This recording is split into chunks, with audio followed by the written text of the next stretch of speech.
दोस्तों आज का वीडियो देखने के बाद आप भी भारतीय डीआरडीओ की तारीफ एक बार जरूर करेंगे। दरअसल भारत ने वो काम करना शुरू कर दिया है जो आज से कई सालों पहले रूस और अमेरिका जैसी बड़ी ताकतों ने किया था। दरअसल आज के समय दुनिया में दो सबसे एडवांस फाइटर जेट हैं। पहला है F-35 that is American made और दूसरा है Su-57 जो कि है रशियन मेड। और अब इन फाइटर जेट्स में लगी हुई जितने भी एडवांस फीचर्स और टेक्नोलॉजीज हैं उन्हें डीआरडीओ ने अपने देश के अंदर ही बनाना शुरू कर दिया है। तो वहीं दूसरी तरफ समुद्र के अंदर भारतीय नौसेना को और ज्यादा मजबूत करने के लिए करीब 10,000 टन वजनी सबमरीन्स लॉन्च की जाएंगी और ये भारत के प्रोजेक्ट 77 का हिस्सा है। इसमें जितनी भी पावर जनरेट होगी इन सबमरीन्स के अंदर वो सब न्यूक्लियर रिएक्टर्स के जरिए की जाएगी। लास्ट अपडेट पड़ोसी देश बांग्लादेश की कंगाली से सामने निकल के आ रही है, जहां एक तरफ भारत ने यूरोप के साथ फ्री ट्रेड डील साइन की है तो वहीं दूसरी तरफ पूरा बांग्लादेश परेशान है कि अब इनका टेक्सटाइल यूरोप में एक्सपोर्ट नहीं हो पाएगा। तो आइए जानते हैं आज के इस एपिसोड में तीनों ही इंपॉर्टेंट अपडेट डिटेल्स में। यदि आपको हमारा काम पसंद आए वीडियो को लाइक, चैनल को सब्सक्राइब जरूर कीजिएगा ताकि आप तक ये जरूरी और सही खबरें हम ला पाएं। तो पहली बड़ी खबर ये है कि अमेरिका का F-35 और रूसी Su-57 जैसे विमानों की असली ताकत उनके इंजन से ज्यादा सॉफ्टवेयर और एवियोनिक्स में होती है। भारत ने अब अपने 5th जनरेशन फाइटर जेट लड़ाकू विमान दैट इज M का एडवांस मीडियम कॉम्बैट एयरक्राफ्ट के लिए अपना खुद का मिशन सॉफ्टवेयर और एवियोनिक्स सूट तैयार कर लिया है। एक्सपर्ट्स का मानना है कि यह तकनीक भारत को वैश्विक रक्षा बाजार में बड़े खिलाड़ी के रूप में उतारना शुरू करेगी। दरअसल भारतीय रक्षा वैज्ञानिक जिसमें डीआरडीओ और HAL दोनों ही शामिल हैं, इन्होंने जो सिस्टम तैयार किया है वो है F-35 और Su-57 जैसे ही जितने इनके स्टैंडर्ड्स हाई क्वालिटीज के हैं सेम वही क्वालिटीज डीआरडीओ ने देश के अंदर बनाई है। अगर मिशन कंप्यूटर की बात की जाए तो भारत ने अपना खुद का multi core mission computer develop किया है जो कि प्रति सेकंड अरबों कैलकुलेशन कर सकता है। यह विमान के रडार, हथियार, उनके सेंसर्स और जितने भी इक्विपमेंट्स एक फाइटर जेट में इंटीग्रेट हैं उनके बीच में आपस में तालमेल बिठाने का काम करता है और दूसरी भाषा में एक तरीके से इसे सोर्स कोड कहा जाता है। दूसरी डीआरडीओ की बड़ी उपलब्धि है भारतीय सॉफ्टवेयर में प्लग एंड प्ले की क्षमता है, जिससे भविष्य में किसी भी नए हथियार या फिर मिसाइल जैसे कि अस्त्रा हो या फिर ब्रह्मोस मिसाइल बिना किसी विदेशी मदद के आसानी से विमानों के साथ हम इन्हें किसी भी विमान में जोड़ सकते हैं। और तीसरी तैयारी है भारत का नया स्मार्ट मल्टी फंक्शन डिस्प्ले, जहां पर पायलट युद्ध क्षेत्र में 360 डिग्री व्यू आसानी से प्रदान कर सकता है। हेलमेट में ही वो सारी चीजें इंटीग्रेटेड हैं जिससे हमें विदेशों से करोड़ों रुपए की ये हेलमेट्स और स्क्रीन से इंपोर्ट कराने की जरूरत नहीं है, बल्कि इन्हें अपने देश के अंदर ही हमने बना करके तैयार कर लिया है। हैरानी की बात यह है कि डीआरडीओ ने जिस डिस्प्ले को बना करके तैयार किया है वो अमेरिका के F-35 माउंटेड डिस्प्ले की टेक्नोलॉजी से प्रेरित है, लेकिन हमने उसे एग्जैक्ट कॉपी नहीं किया है बल्कि उसकी सारी टेक्नोलॉजीज हमने अपने देश में बना करके तैयार की हैं। और अगर भारत कॉपी करता तो अमेरिका IP राइट से लेकर के तमाम दुनिया भर की कहानियां भारत को बताना शुरू कर देता। अब डीआरडीओ की तरफ से तैयार की गई इस टेक्नोलॉजी से भारत को कैसे फायदा होगा जरा इसे भी ध्यान से समझिए। दरअसल F-35 यह दुनिया का सबसे एडवांस स्टेल्थ विमान है, लेकिन अमेरिका इसका सोर्स कोड किसी को नहीं देता। इसका मतलब है कि भारत अपनी मर्जी से कोई भी बदलाव इस फाइटर जेट में नहीं कर सकता है। और दूसरा है रूस का Su-57। यह गति और मारक क्षमता के लिए बहुत एडवांस फाइटर जेट है, लेकिन इसके एवियोनिक्स को लेकर के कई चैलेंजेस हैं और इसीलिए रशिया के इस फाइटर जेट को बहुत कम देश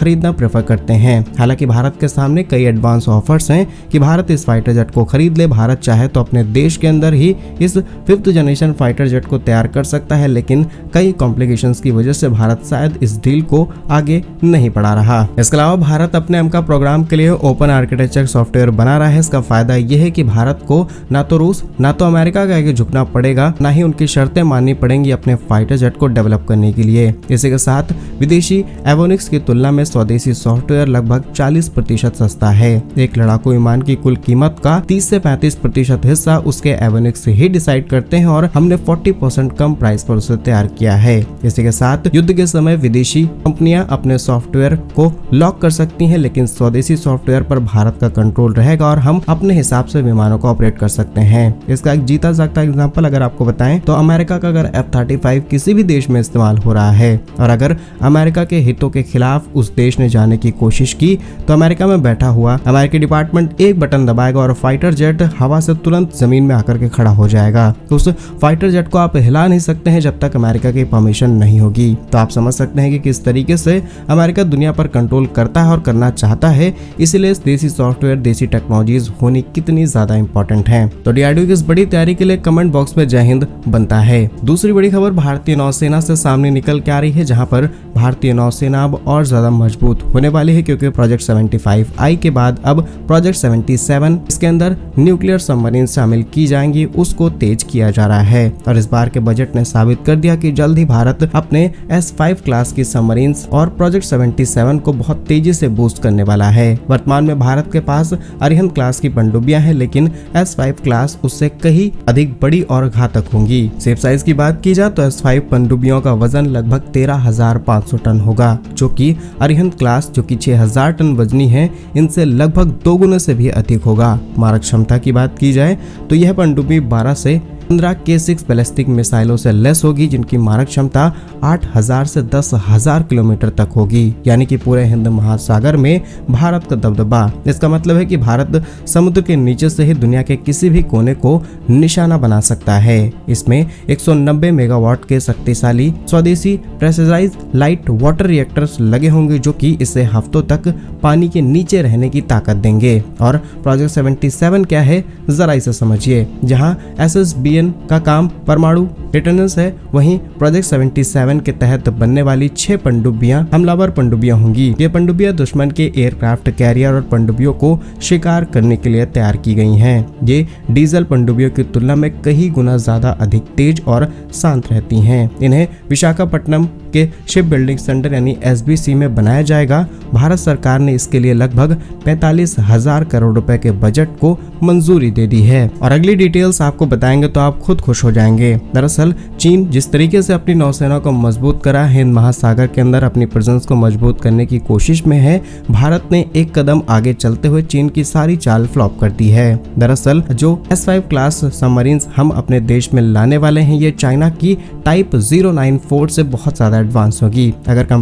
अगर दोनों का कंपैरिजन किया जाए तो भारतीय सबमरीन्स का जो डिस्प्लेसमेंट होगा दैट इज अराउंड 13,500 और चाइना का सिर्फ 11,000 है। मिसाइल रेंज की बात की जाए तो हमारी 8,000 से 10,000 किलोमीटर तक जा सकती है। इसके अंदर K6 मिसाइलें इस्तेमाल की जाएं, लेकिन चाइनीज मिसाइलें 7,200 किलोमीटर के ऊपर नहीं जाएंगी। वहीं मिसाइलों की संख्या की बात की जाए तो भारत 12 से 16 मिसाइलें इंटीग्रेट कर सकता है, वहीं चाइना सिर्फ 12 मिसाइलें। हालांकि ये बात भी सही है कि चाइना ज्यादा दिन तक नहीं रुकने वाला है भारत की तैयारियां देखते हुए, लेकिन भारत ने भविष्य के हिसाब से अपने आप को मजबूत कर लिया है। तो भारत की इस तैयारी पर आप क्या सोचते हैं कमेंट्स में जरूर लिखिएगा। Next important update, Bharat Europe के बीच हुई फ्री ट्रेड से सामने निकल के आ रही है, जिससे अब चिंताएं पैदा हो चुके हैं भारत के पड़ोसी देश यानी कि बांग्लादेश में। बांग्लादेश अब यूरोप के साथ एक बड़ी ट्रेड डील चाहता है। बांग्लादेश की इस जल्दबाजी के पीछे सबसे बड़ा कारण है भारत और यूरोप के बीच हुई डील। दरअसल बांग्लादेश के पास एक काफी बड़ी टेक्सटाइल इंडस्ट्री और इनका मोटा पैसा टेक्सटाइल बेच करके आता है, और स्पेशली